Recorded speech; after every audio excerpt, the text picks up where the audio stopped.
Uh-huh. And I'd heard them busy talking. Angus was going away somewhere and doing this. So I said, well, if he's coming, he's going to be away. Angus McLeod. I heard Angus was a good teacher. So I went to Angus off and on through all his troubles and my troubles for about 10 years. Aye. And John, he taught John as well. Uh-huh. I thought I found Angus an excellent teacher, very patient teacher. Very patient. It's quite a pleasant way of putting it across, Oh, yes. really. You know, I had 2 or 3 lessons with Angus myself, and discussions about tunes like Lament for the Only Son and all that sort of stuff. And he was well read and he knew his subject. You couldn't take that away from him. And he'd studied very heavily under Donald MacLeod. And more or less idolised everything. Well, it's strange you say that. It's strange you say that because of recent times I've been listening to some of Donald MacLeod's tuition discs, you know? Aye. And you see the way he says things. Uh-huh. Angus said them just the same. That's right. The Aye, talking about the and all the same rest of it. terminology for passing how to go over that. Aye. Just roll over that E onto that. It's just the same. So Donald MacLeod's instructions did stick with Angus, you know. Aye. No, I thought and it was never going with Angus. There was never. No, that's no right. There was never any of that. No. It was always good, but very good, but really good. You might think about trying it this way. You never to say sort of that's how stuff. the lessons, you know. Aye. Because I do remember ones where silver medal tunes were, I think it was We All Paid Rent but Rory or something. And I got up and I played it for him and I says, there's no tune in that, Angus, I can't make a tune out of that. Aye.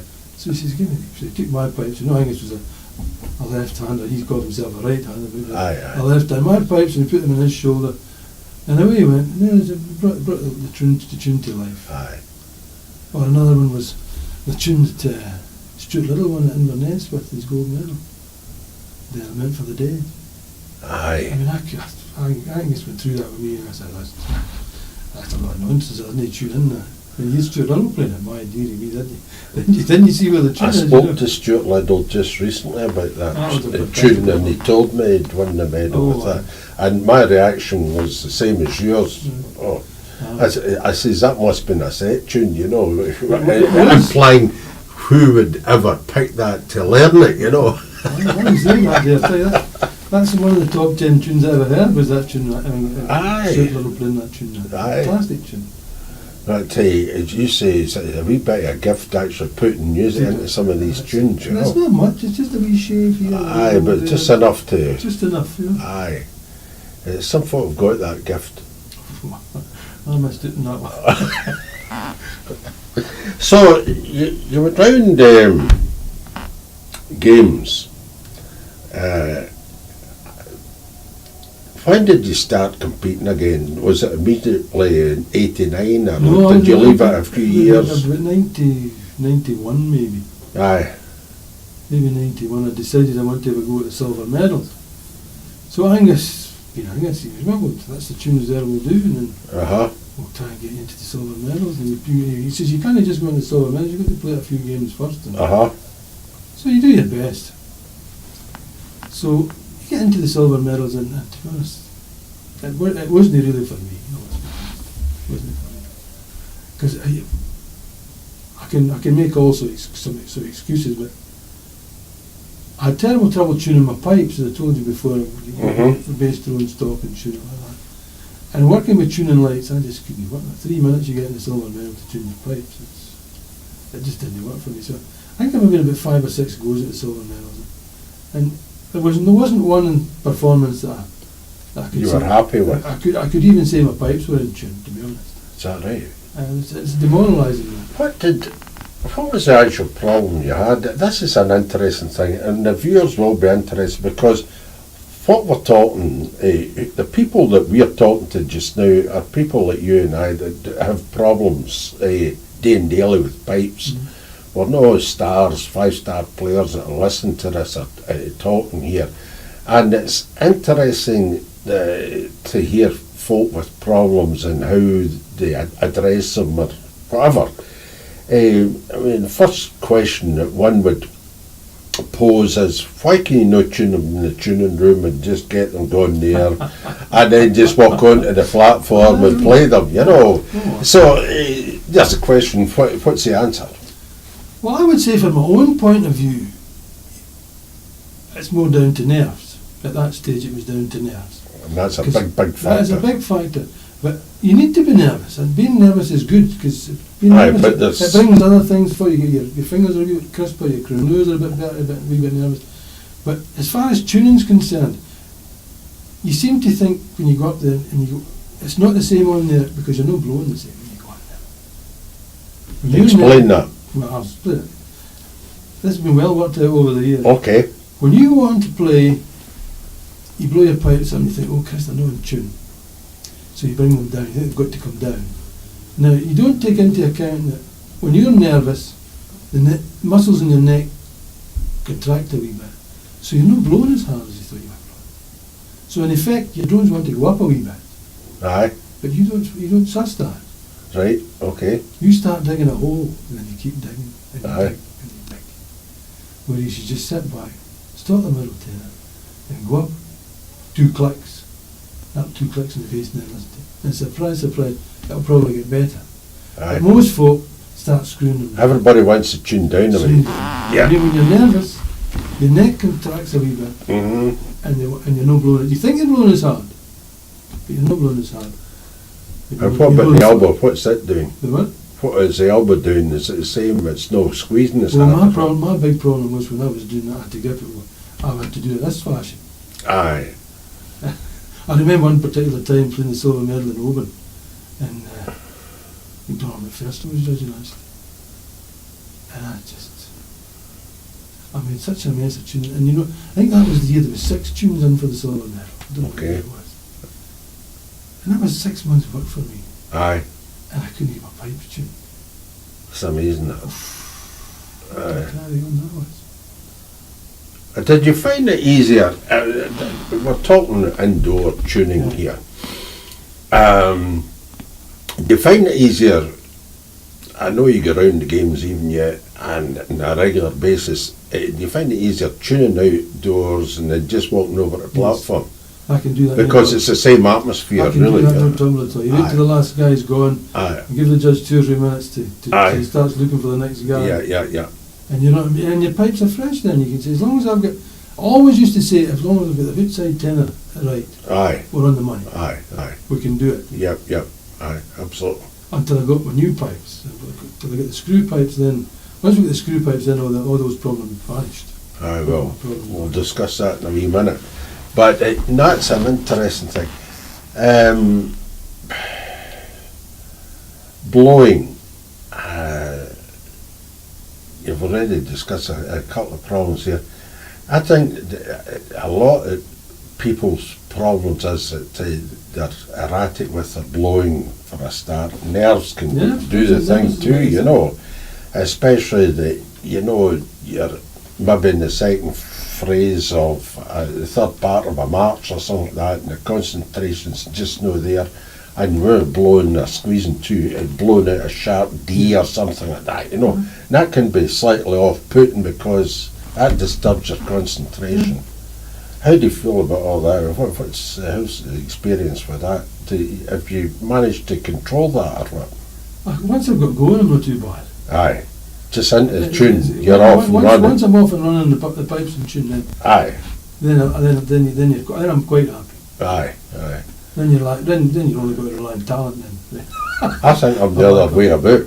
No, once you know, I can get my pipes tuned, no bother. I get the best sounding pipes in the world. And then I start to tune, and I start erratically. The whole thing's downhill from there on, you know. And by the time you arrive at the third and fourth parts, you're just finished a day there, you know. And you're dropping the occasional G grace note or whatever. You know, aye, but I think we worry over much as pipers.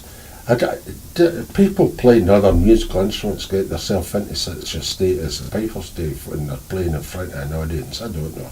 I think they do. I mean, as a woman comes to me, she used to play the flute. Aye. And she's so used to, even now after 3 or 4 years tuition, where to take a breath, you know, because Aye. if you're playing a flute, it's marked on the music where you have to take a breath. Okay. And in piper, you don't. Hey, this is things that said some people, you know, where to Aye. take a breath. It's not something I worry about, but Aye. I worry about different things, you know. Aye, but we seem to get ourselves into an awful leather about playing just a normal tune in the house in front of other pipers. I think, you know, the best thing for playing in front of other people is the confidence of youth.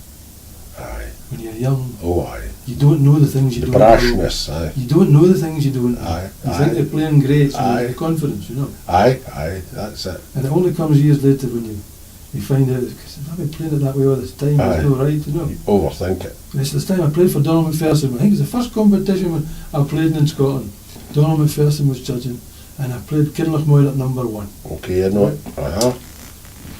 And I thought, man, I feel this is the tune, you know. Yeah, okay. And Donald McPherson, man, where did you get that tune? I said, I got it off a friend of mine in South Africa. Aye. He said, it's not right, you know. Okay, thank you. And what were you actually doing? I'm interested in I was this. getting into the first variation. I just did. That was the timing all completely wrong. Aye. How did you get on with the first low A in the tune? Did you extend that? Banchahi, yeah, something like that. Aye, It's not too extended. because there's two recordings in the Pipers'Persuasion Society.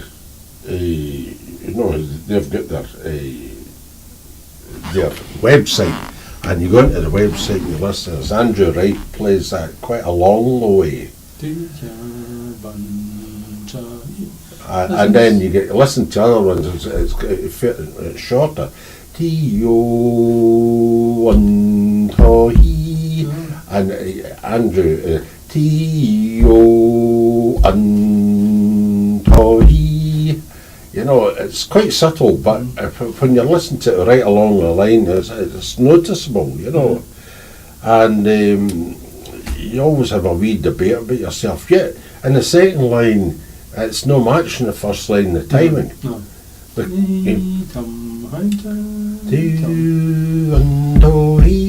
so, you know, if you're doing the thing right, you should hold on to the same note. You know, this. Yeah, but it doesn't work that way. No. But, so these are problems that you and I have all the time, you know, about listening and how you play that, this and that. And you want to do your best in the games. Oh, I like going to the games. I love going to the games. And then the next thing, people say, why are you still playing at games? Why do you play games? That's what I do. I mean, you know Callum Bowman, Roddy McLeod, or You don't play the games. Willie, and they don't play the games. But you go to 10-0, such as I did, and just for the first time in 20 years, I decided to go pell-mell into it again, and you go around the games, and who's there? Angus McCall and young Angus. Well, it's the Yeah. local games. So. And they go around the games, and that's nice.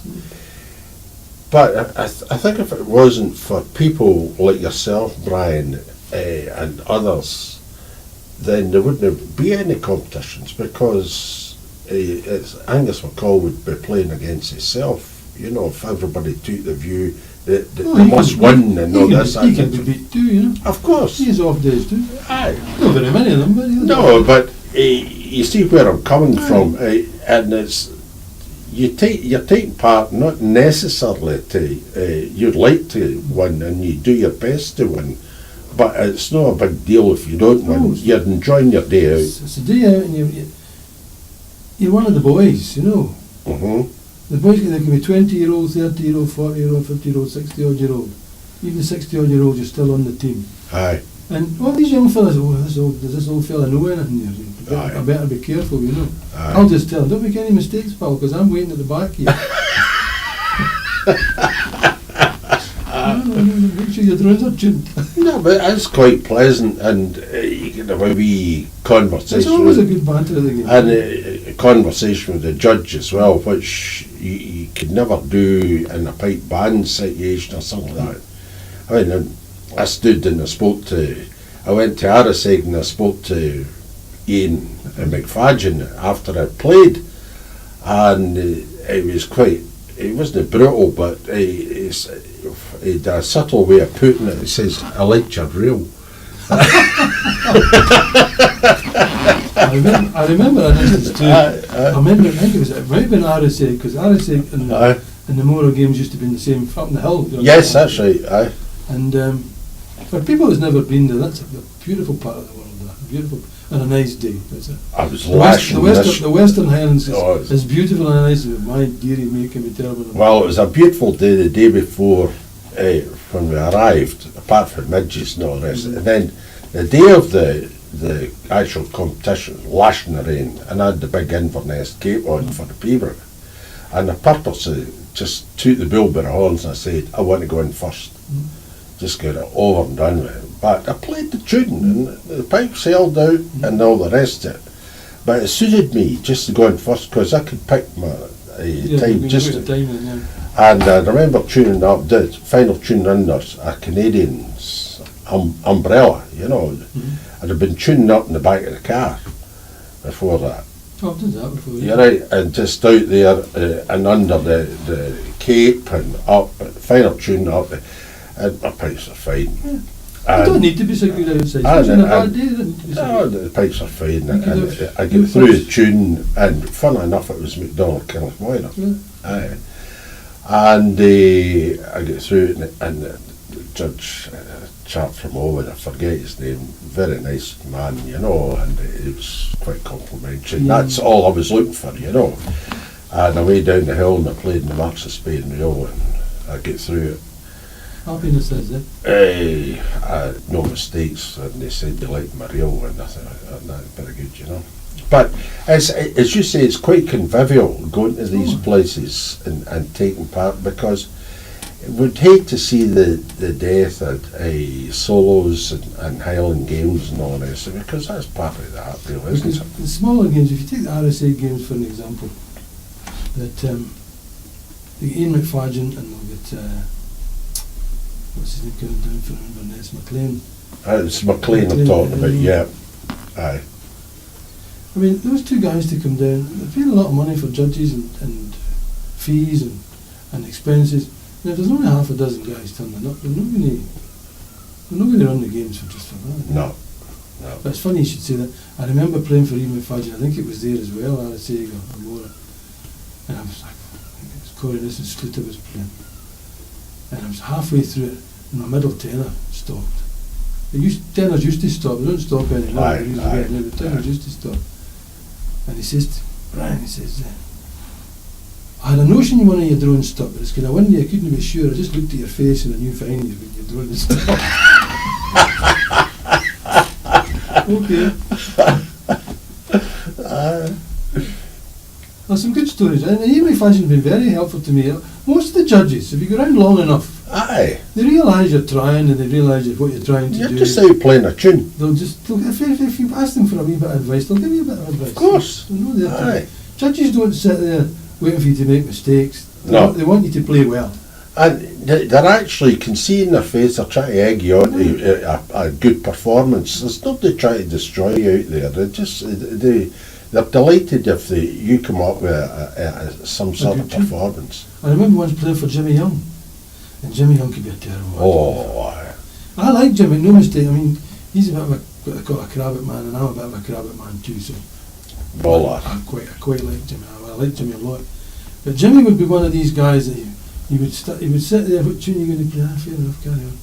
And as soon as you went, I heard it in. See, if your drone's no tune problem. Off we go. Aye. Wasn't even listening. No.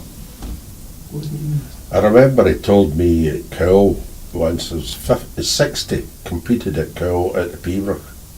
That was only about 20 years ago. Him and Big Ronnie were judging, and it was just, and Kenny McLeod had given me a hide bag at Cowell, and a hide bag, this doesn't work, you know, rain and this, that, and Jimmy, I went up to it, says, right, I see you've got the wee spree. I was looking for the shortest tune. I wasn't interested in I just looked for the shortest tune, and I was 57th on, And it said to me, if your drawings are no right, stop. Just so that just reinforces what you're talking about, you know. Leave it listening. Then there was on another occasion I played for Jimmy someplace, and I'll give him his due. I went up to him, it was a bad day. I went up to the table, I was about 7th or 8th on it, about 12. No, it wasn't as many, it was more than that. I was near the end. And he was up and says, what tune are you going to play with? I said, I think you gave me too long in this condition. Aye. Don't make a mistake. Aye. And I took that to mean all the guys before me have made mistakes. Aye, aye. So I didn't make a mistake, I got a prize. But did you ever hear Jimmy Young playing? In his day, yeah. I did as well. He was fine. He He was in South Africa. had a fantastic set of pipes, you know. He was the dapper man, Jimmy. His piping was like himself. He was always Aye. pristine, you know. That's right. Look at the guy like that. Bonnie Ann was one of his tunes, am I right? No, I wouldn't, because he didn't do the burls. Because I lost my burl and I went to Jimmy and says, what tunes can I play, Jimmy? So he gave me a list of tunes that was you could play without burls. Aye. I heard them back in the 60s. Well, maybe had a burl then, but Aye. latterly he didn't have a burl. A drum. He couldn't have did one. He was teaching at the College of He Piping was. latterly. Because when Angus McLaren went into hospital the first time, they got Jimmy in to replace him, and I went to Jimmy for some lessons.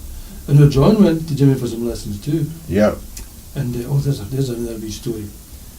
John he'd been doing the Cameronian rant in the little cascade. He was practiced up for some exam at the school, big exam at the school.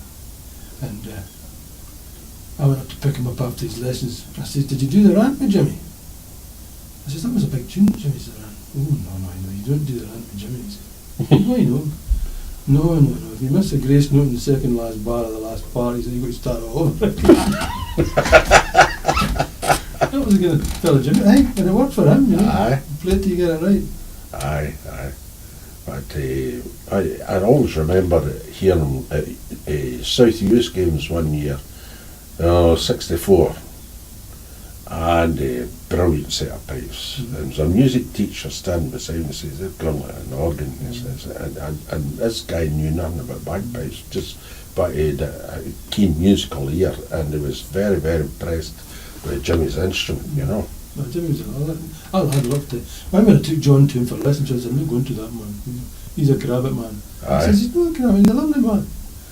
It was actually, I played in front of him 2 or 3 times at various competitions. It was okay, I think it was fair enough. Lovely man. Huh?